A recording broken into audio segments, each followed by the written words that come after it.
Now there's all kinds of different people in this world. There's only one pie. And we're all fighting for one. Welcome to the Team Made Apart podcast, the podcast designed to teach freelancers, contractors, and remote workers, really anyone working apart, how to build better relationships with those they work with and those they work for. I'm your host, Ryan Rogar. Before we get started, financial support for the Team Made Apart podcast Season 2 is provided by R2, a fully distributed brand relationship consultancy. R2 has specific expertise and experience in helping service companies grow, develop, and maintain impactful relationships through world-class brand strategy and design. R2 supports the world's best distributed companies by providing valuable insights, strategy, empathy, and tactical expertise to help them foster truly meaningful relationships from top management to top consumer. If the success of your business depends on the relationships you make, then you need R2. To learn more or to request a call, simply visit r2mg.com/podcast. That's r2mg.com/podcast. R2, Relationships Squared. Also, financial support comes from teammadeapart.com. Leveraging 20 plus years of global agency and creative hiring expertise, Team Made Apart provides distributed organizations with access to the best and brightest creative talent from around the world. Through deep understanding of client needs and meaningful relationships with talent, Team Made Apart facilitates a sort of virtual handshake between prospective employer and prospective employee to reduce risk and eliminate doubt from creative hiring decisions.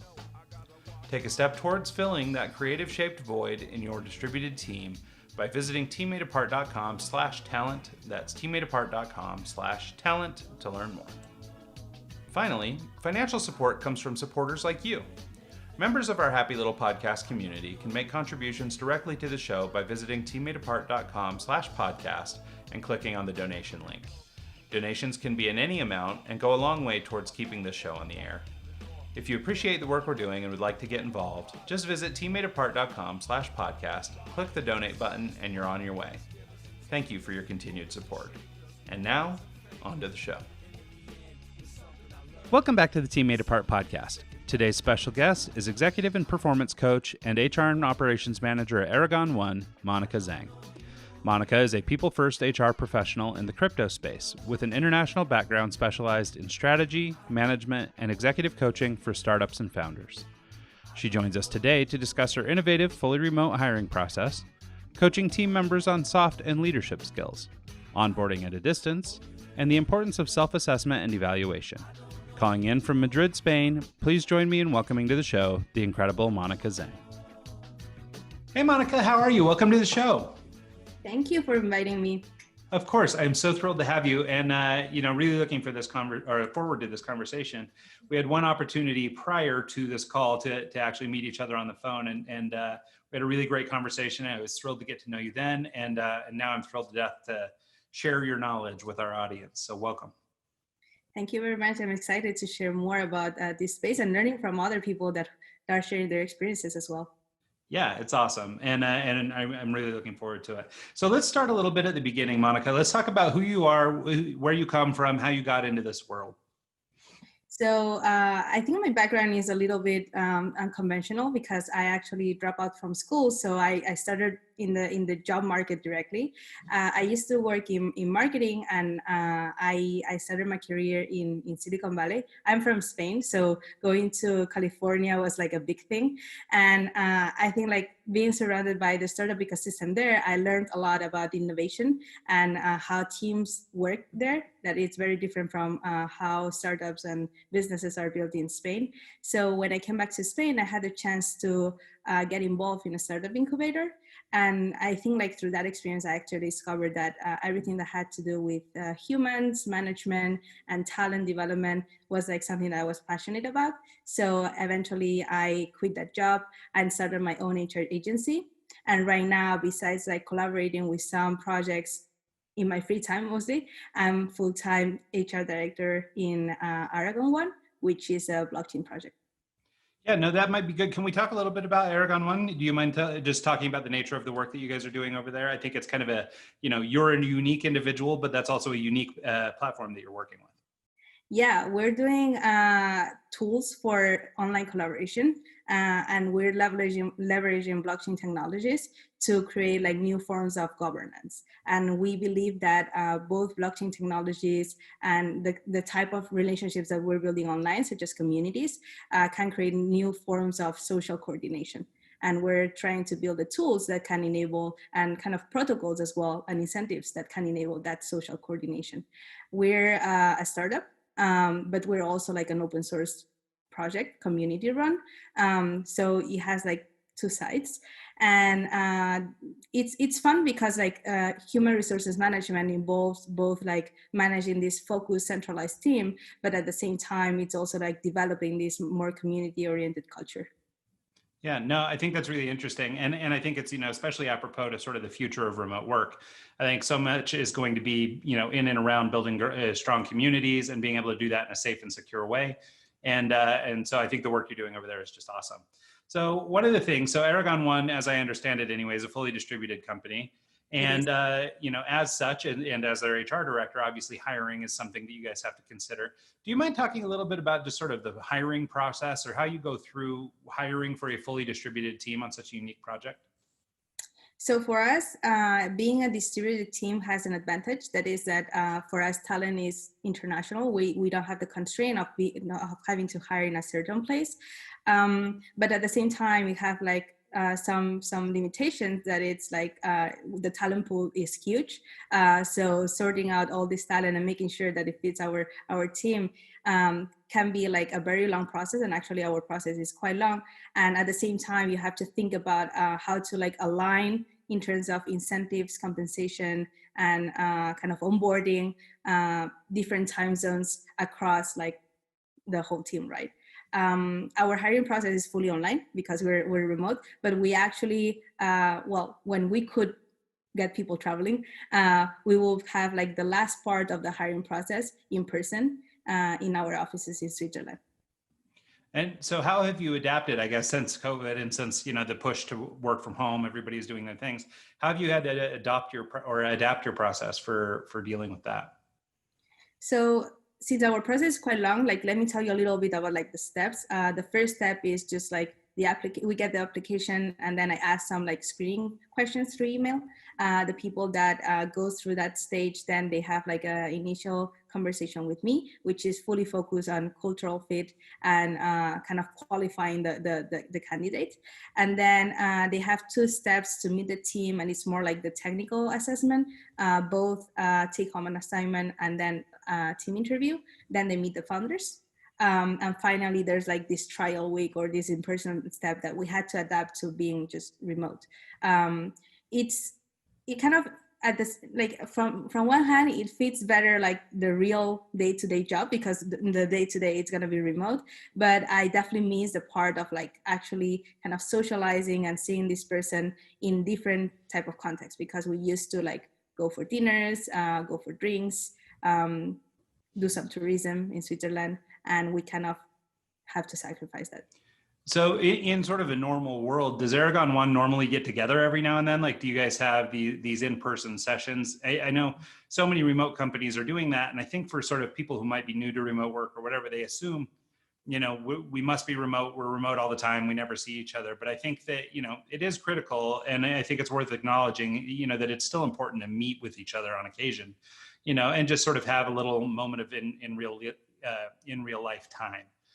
Is that something that you guys do at Aragon One? And then also, now that you're not doing it, I mean, is that aspect of the relationship still totally online?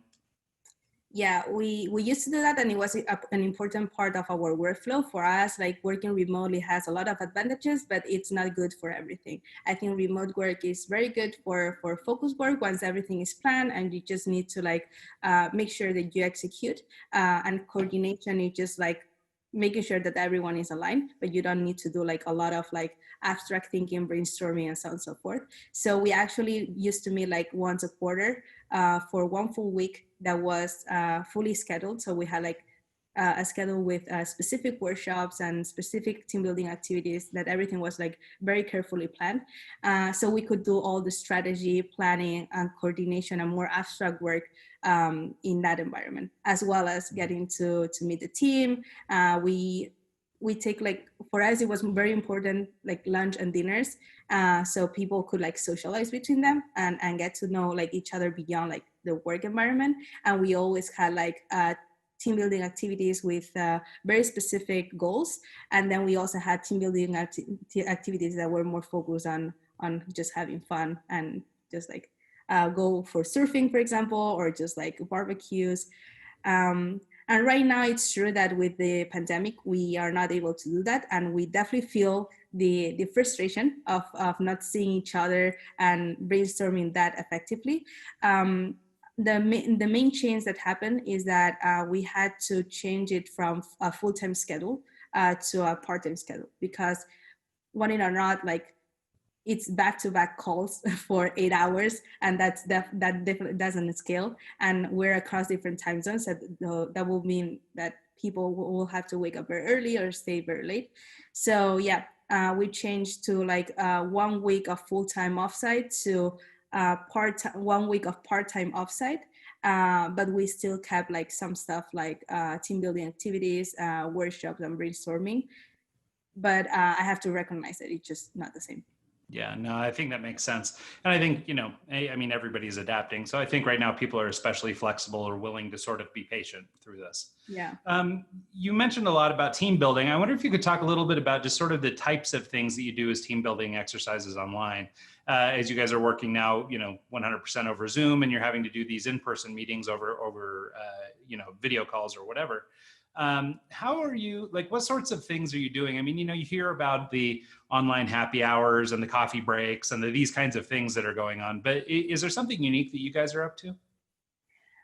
I'd say that for us, there are two types of team building activities: the ones that are for fun and the ones that are focused on kind of for team development. So it's very similar to like personal development that you will think for a specific team member, such as like, we need to get this person to have better communication skills, or we need this person to have better leadership skills, or the ability to give better feedback whatsoever, but translated to company-wide. So for the fun type of team building activities, we use like online games. And the last time we did a virtual offsite, what we did was like a treasure hunt. So we divided the team into smaller teams. So there was a component of like competition.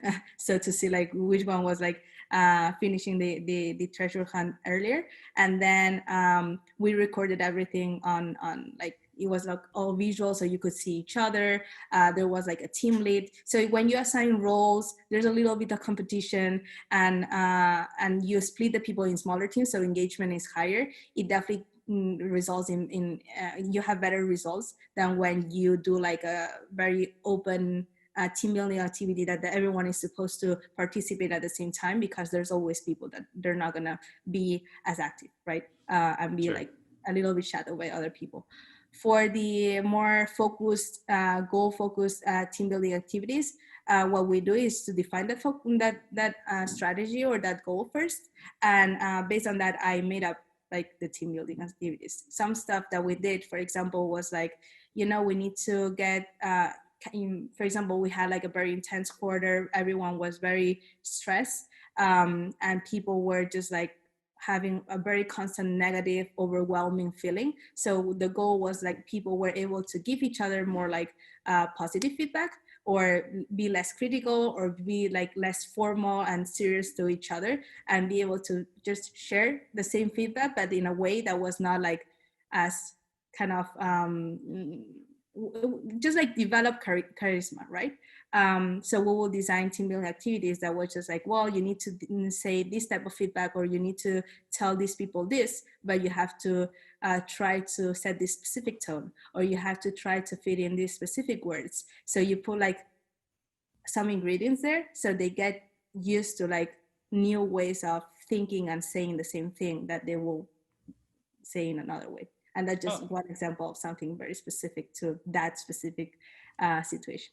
Yeah, no, I love that. That's awesome. I wanted to circle back a little bit just to the hiring, but maybe look at it from the other side, from the role of the employee, or the prospective employee anyway. I just wondered if you had any sort of advice for, I mean, as you mentioned, the talent pools can be huge. You basically have the whole world to draw from. how can people stand out in such a large and diverse hiring pool? There are obviously a lot of people that have similar characteristics and things. So how do you make determinations? I mean, are you leveraging software to sort of do some initial filtering and things like that, just to get sort of a core group? And then from that core group, how are you netting people out? I think like our volume of application is pretty high, but even that, I don't like to make like automated filters. I think everyone who took more or less the time to apply to the company deserves like some sort of attention. So I personally go through every single application that we get, and they always get an answer, whether they're rejected or they continue with the hiring process. I'd say that the people that get the least attention are the people who send like templates or automated messages, or not even like a message in the application form. I think that's like an immediate deal breaker. You're not showing like enough kind of interest in our company.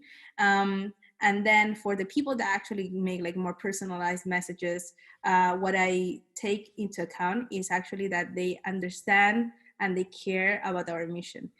We work in the blockchain space, which is something that it can be either very sweet because there's like a lot of opportunity and earning easy money.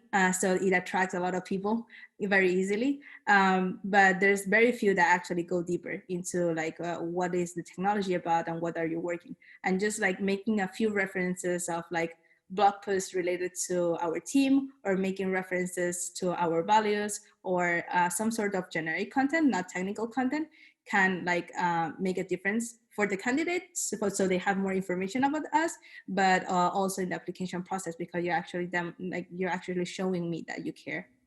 Yeah, no, that makes a lot of sense. Can you talk just one step deeper about the sort of determining cultural fit? So I think, so much of this, I mean, is very subjective, obviously. It depends on who, the company doing the hiring and things like that. But how have you, as a company, Aragon One, and then you as the HR director, I guess, sort of developed a culture, whatever that culture might be? And then how do you go for finding people who fit it?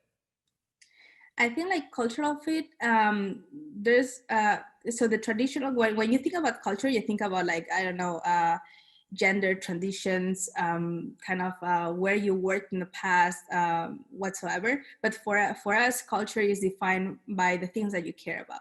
And there's some people that they care about, I don't know, recognition. There's some people that they care about, I don't know, money. Some people that they care about innovation, and they just want to get into the company because they care that it's just like high tech.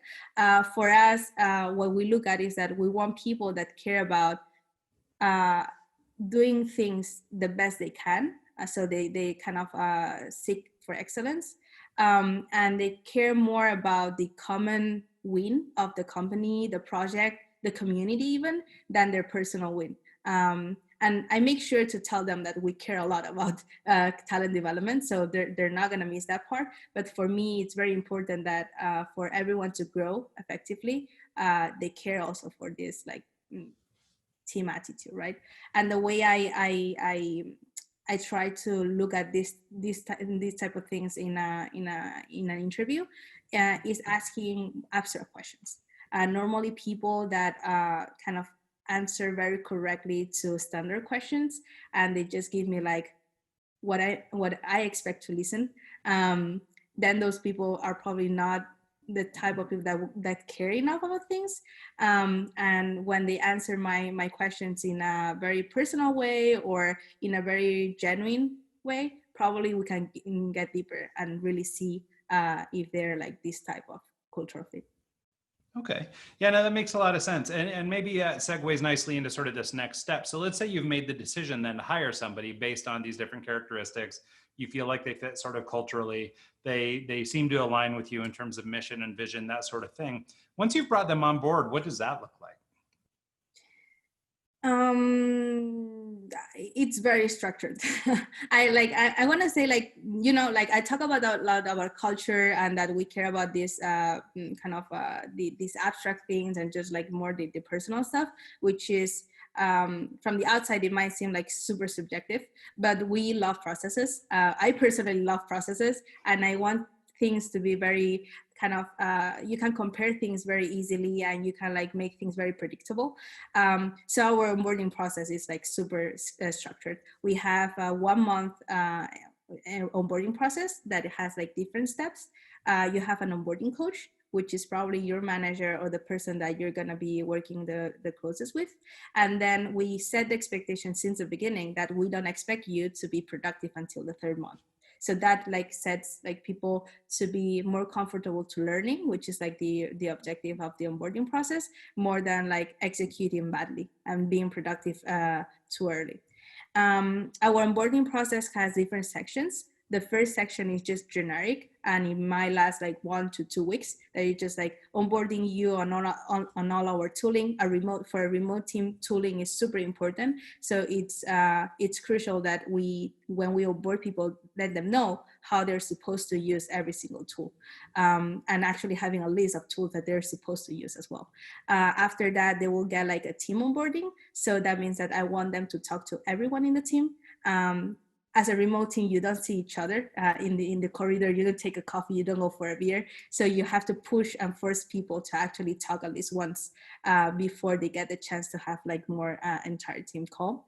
And then they will also have like an onboarding of like kind of, they have to present themselves in a different context. So in the next all hands, they will have to do a 1 minute presentation. And then in the day-to-day, they will do like a lot of demos. So we want people to actually have like a lot of chances to like show what they do and who they are and whatsoever. Then the second part of the onboarding, it's more like internal processes. So how we do communications, how we do product management, what they can expect from the design team, the comms team, and just like generic different workflows that we have in the company. And the last section of the onboarding, it's technical onboarding. So they will do like pair programming sessions, specific training sessions, so such as like quality standards, coding standards, or writing standards, depending on the role, to actually make sure that they know how are things working right now, and once they know how are things working, they can like suggest improvements. And there's like a last part that it's like the check-in. I like to, after they completed the onboarding, I always have a call with them to check in to see if they missed something, and also to get feedback on the onboarding and improve it. So far, the feedback has been pretty positive, and people normally say that they never had such a structured onboarding in other companies. Yeah, no, I think that's a great point. And I think that's a really important factor to consider, is that idea of keeping process, maintaining a rigid structure, things like that. As a sort of creative minded guy, I'm not particularly drawn to process. So it's kind of funny because, sort of to my own detriment, I don't spend as much time on process as I should. Because then when I come around and have to develop the process to solve my problem, it's like, oh God, I should have just done this from the beginning. So it makes perfect sense, for people who are hiring or in companies large and small, that, develop a strong hiring process. It's really important. I think it's important to make a difference between bureaucracy and processes. We hate bureaucracy, we love processes. And the thing is that when you make very simple processes, for people that are just getting started and very lost, it's very easy for them to just follow something and just get started. Whereas if it's what they found is like chaos and they have to rely on everyone's input to actually continue doing stuff, that makes like everything way less effective, and like delays a lot like the productivity of that new hire. Yeah, no, that's a good point.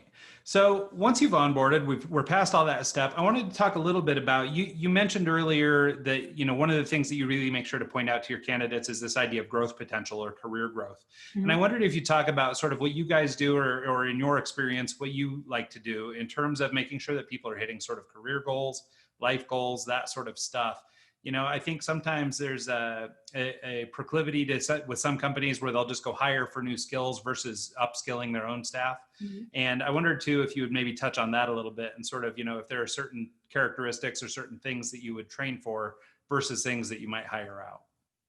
I think both hiring skills and upskilling existing employees are two strategies that are perfectly valid. I think the first one, kind of you're gonna face like challenges of coordination and having a very big team, which is like a lot of middle management and just like a less of a family sense. Whereas if you want to keep a small team, you don't have another option than just like making sure that everyone like grows as the company grows. And then you can build like a stronger like culture within the people that stay for over the years. For us, talent development, it's very personal, so it depends on each person that we have in the team. We have 3 types of development. One is like you want to become a leader or you have to become a manager, so that's more like executive coaching or leadership skills. That it's a combination between putting you into certain challenges and having like recurrent coaching sessions with me. There's another type of training that it's more kind of leveling up technical skills. So we set a training program that has a duration between 30 days and 90 days. And then you have very specific goals and very specific like checkpoints along the way. So we make sure that you have all the resources that you might need and and we track it in a continuous way. So we meet certain goals.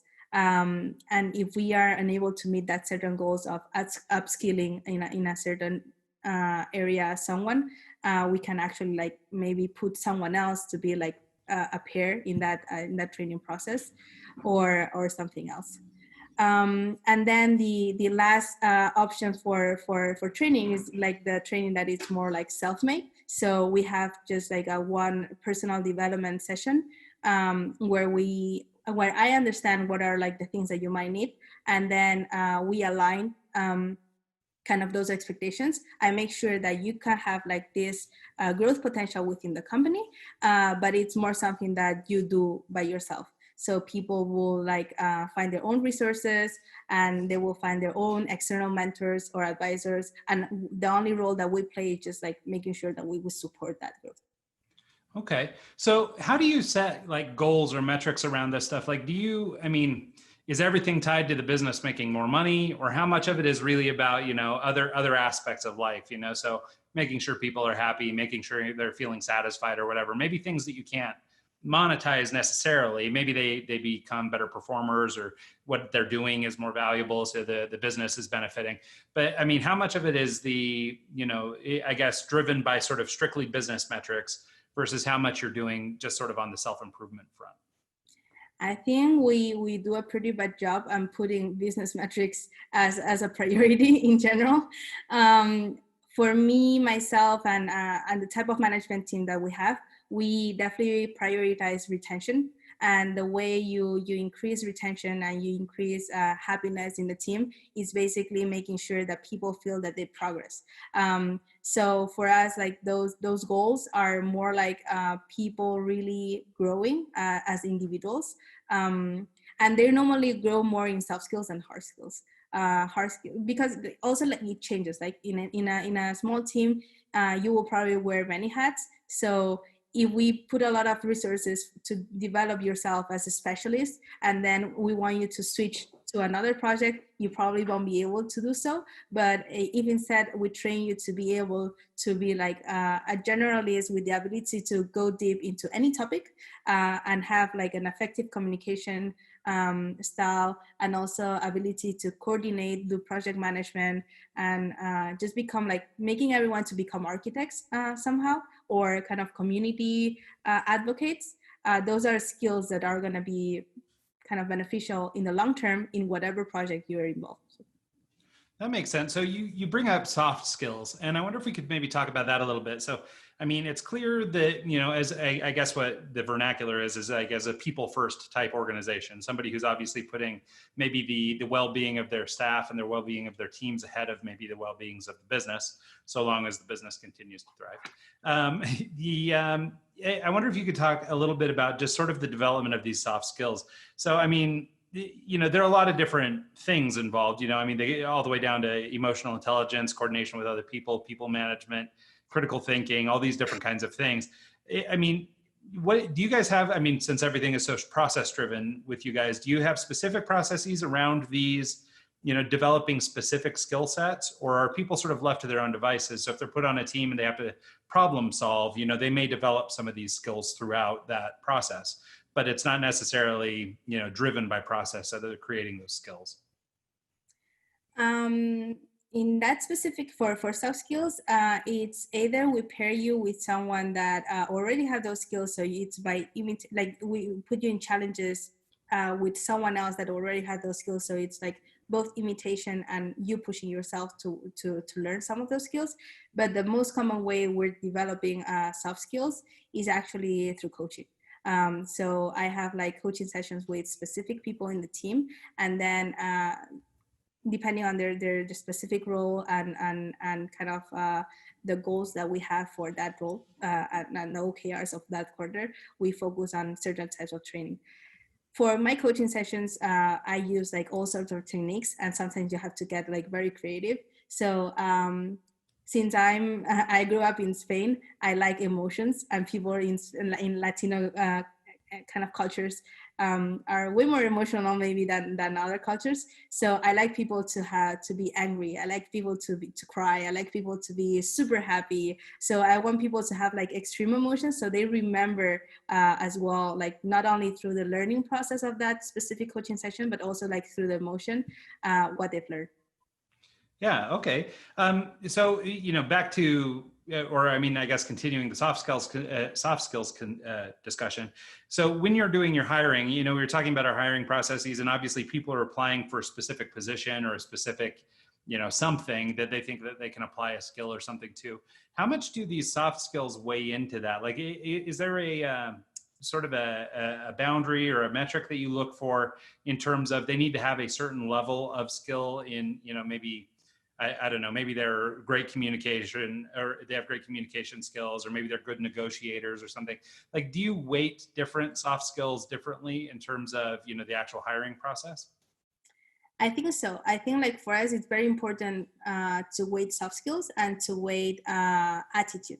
Probably attitude is easier for us, like having, you need to be someone who's hungry to learn because there's like everything is to be done in the blockchain space. And then you need to be ambitious, but and competitive, but in a healthy way. So it's not about like shadowing anyone else, or like you growing a lot and letting everyone behind. In terms of soft skills, internal communication skills are very important. We don't care that much in external communication skill unless you have a role that involves like having like external communications. Internal communication skills means that you have like some level of confidence in the way you communicate. You have to be an effective communicator. So if you spend a lot of time of a lot of words, or you constantly need to have calls with people to actually make yourself understandable, that's probably a red flag, because that will make everything slower and our workflows wouldn't really work for you. People need to be self-managers. When you don't work in an office, you have less control, and probably at home you have a lot of distractions, so you have to have the ability to maybe not to manage other people and coordinate projects, but at least you have to demonstrate that you're very diligent with yourself. And then the last thing is probably this kind of attention to detail, or kind of the ability to go down rabbit holes and be very technical and very detail oriented about something, but at the same time knowing where to stop. Otherwise, it's very unproductive. And those are the things that we measure a lot, and it's very important for us for all sorts of candidates. Okay. So those, you would say, I guess, then are sort of the skills you look for in a hire versus sort of the skill you want to cultivate in a hire. So like if you've got a guy who, let's say, is a great programmer or something, and but maybe not the best self-manager, like you're not necessarily looking to bring someone on and teach them to become a self-manager. You might shop around until you find the great programmer who is a self-manager. Yeah, there are things, I think, like when you hire someone, there are some trade-offs with the level of experience they have, with the level of seniority they have as a professional, which are different things for me. Kind of one is maturity, and the other one is like actual technical skills. And we can have like different trade-offs for one and the other. But there are some things that they come on a mix or maybe it's because like it's gonna take us. We could train them, but it's gonna take us so much time to train them on like being a self-manager. And it's just like if you haven't learned to be very responsible and very like kind of structured with your time, teaching you that it's part of the baseline we require. So that will mean that you won't be able to be productive in 3 months. Probably you'll be able to be productive in 1 year, and that is something that we just cannot afford. Yeah, and I think that makes sense. And I guess then, so I mean, if we're going to try and speak to the prospective hire, or somebody who might be looking for a remote job, doing some sort of self-assessment and being able to look at our skills, might sort of help set us up better for success. So in the case, or the example we've been using, this idea of being a self-manager, if there are a certain set of skills around self-management, managing your time, staying organized, good communication, that sort of stuff, those would be the types of skills that you might encourage somebody to work on prior to applying to a position with a company like Aragon One, or maybe anybody that they want to work for remotely. I mean, would that be fair to say that that's sort of where you're at?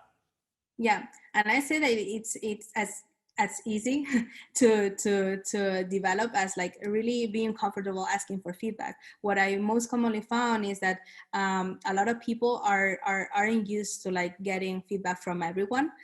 So they are only used to have feedback from their managers. So the type of feedback that you will get from your manager in more traditional companies is probably very business results oriented, more than kind of this personal development. Whereas if you are used to getting feedback from anyone in the team and you request feedback proactively as well, those are the type of people that normally come with a level of maturity as a professional higher than the people who haven't done that before. Yeah, no, I think that makes a lot of sense. One of the things you talked about in there, especially as it pertains to soft skills and either working people through problems or helping them, I guess, grow or develop the skills that they do have, is you mentioned coaching and this idea of sort of, a relationship that sounds like you have a very close relationship with many of the people who work for you or work with you anyway. And so I wonder, for a lot of people, maybe the terminology or sort of the vernacular we use is this idea of one-on-ones. And so I wondered if you talk a little bit about just sort of thinking, about the importance of a one-on-one, or how critical these are to your process. I think like one-on-ones, it's useful for the people to have the chance to express the things that they might not be able to express in other contexts. But it's also very useful for the company or the managers to get a pull check of what's the status of the team member, right? So it will help a lot to prevent like potential problems that this person might have, or to resolve kind of things that are unclear from a strategy perspective, and making sure that those people are aligned. I had discussion with some kind of startups that I started to advise and consult with, that they feel that kind of one-on-ones are a waste of time. And the truth is, it's a waste of time in the short term, because like in the short term, the first one-on-ones that you're gonna have are gonna be very awkward, and you won't know like what to ask and what to say. But that's like a training process. It's like creating a relationship, right? And what I believe in is that when you actually establish like this type of relationship with someone, being like someone in the team or other people, think about like your friends. There's always this concept of like, this person is such a good friend that we don't even need to talk, that I know what they're thinking. So if you have the ability to develop that sense of connection with everyone in your team, that's like a long-term way of saving time and preventing a lot of like conflicts that can be solved just like by having a better relationship with everyone else. And the only way I found to make that happen is actually like spending this time to have one-on-ones and asking those questions you want to ask like in a regular weekly meeting. Yeah, no, I think that makes sense to me. In your experience, either in other organizations or just, in your training or over the course of your career, have you found, anything in particular wrong with one-on-ones that you've resolved that you do somehow differently now? In the way I execute the one-on-ones? Well, maybe in the way that you've experienced them in the past, maybe been a part of them or observed them. Maybe there was something wrong with the process or something that you've improved or made more efficient or optimized for the way that you do them now that you're leading them. I think like the thing that I changed the most is that at the beginning you believe so much in the process that you try to stick with it. And what I learned is that it's important that to have like to stick with the processes and make sure that they happen, but you need to be very flexible with people. So there's people in the team that you won't benefit for having like a lot of regular one-on-ones, and there's a lot of people in the team that you will actually benefit from having regular one-on-ones. So for me, it's important that you prepare beforehand each of these meetings and constantly reevaluate like what's the cadence that suits better anyone in the team. And just be flexible. There's some people that it's going to be once a quarter, once a month, or weekly one-on-ones. And making sure that you change the questions and making sure that you remember things. Like for me, that's actually like a key takeaway that I've taken from my experience having like one-on-ones with people, that when I started to take notes from previous conversations that I had, instead of just like repeating the same questions, like just like starting the conversation from zero, I actually got way higher engagement and way more insights. And in general, it's more natural. Feel more natural to ask people like, hey, how was it since we talked, more than how is it right now? Yeah. Well, I think that makes sense, right? I mean, especially if you're speaking sort of about development of relationships, and that's ultimately what you're talking about. I mean, we're sitting here having discussion about building a real life relationship, not just a employee-employer relationship, but I mean, this is another human being that you're working with. And so I think it's important, just like you would on a first date or with somebody you're trying to have a relationship with or whatever. I mean, of course, it's critical to remember what you've talked about, right? And I can understand at scale, it might be difficult when you've got a lot of employees or a lot of people. So, it's hard to remember what 500 people said to you. But I think the more you can do that, or the more that you can actually sort of call back to prior conversations, because obviously for that individual, it's very personal. They can recognize the fact, or, they only have to remember having talked to you. You have to remember having talked to everyone else, so, but I think that that's a great point that you make, this idea that you're sort of calling back to old parts of the conversation and actually making sure that you're moving the needle, I guess, instead of, starting from zero every time. I mean, on that, to be honest, I don't remember the conversations. What I do is like taking notes and prepare the conversations based on the notes that I had like from the previous session. So it's very important that the way you take notes, it's a very structured way. And in our case, for us, is for meetings and note taking, Notion and Navigator are our like key tools that we use to actually make sure that we remember everything that we talked about and the decisions we make. And both like Navigator helps me to have like recurrent topics, and helps me to jump to the previous agenda for a specific meeting very easily.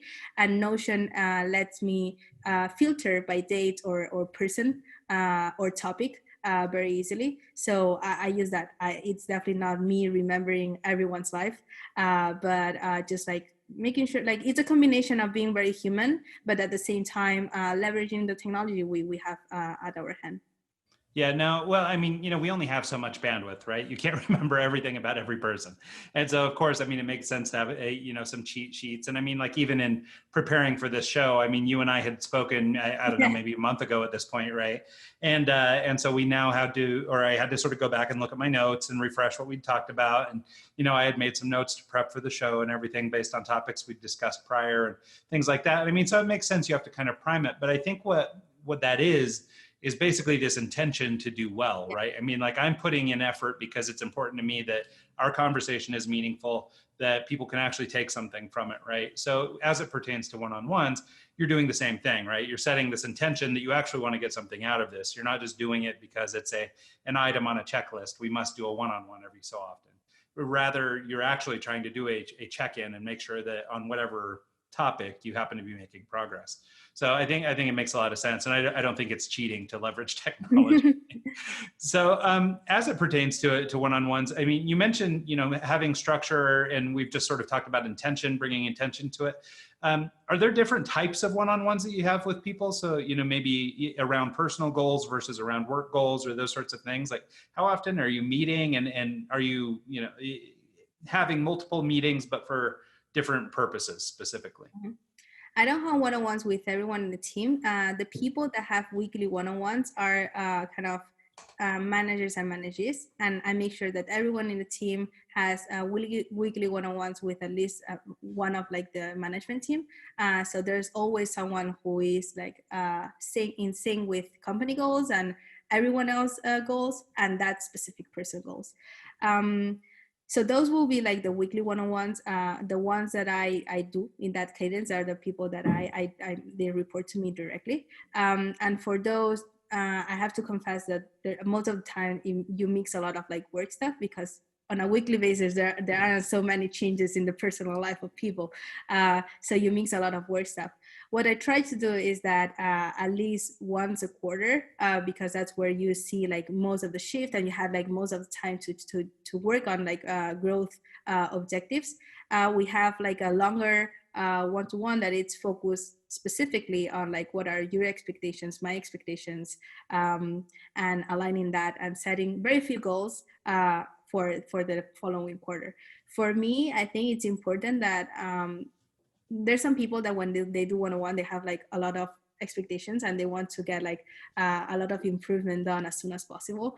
I prefer to just have like one goal and making sure that we actually fulfill that goal very well in terms of personal development.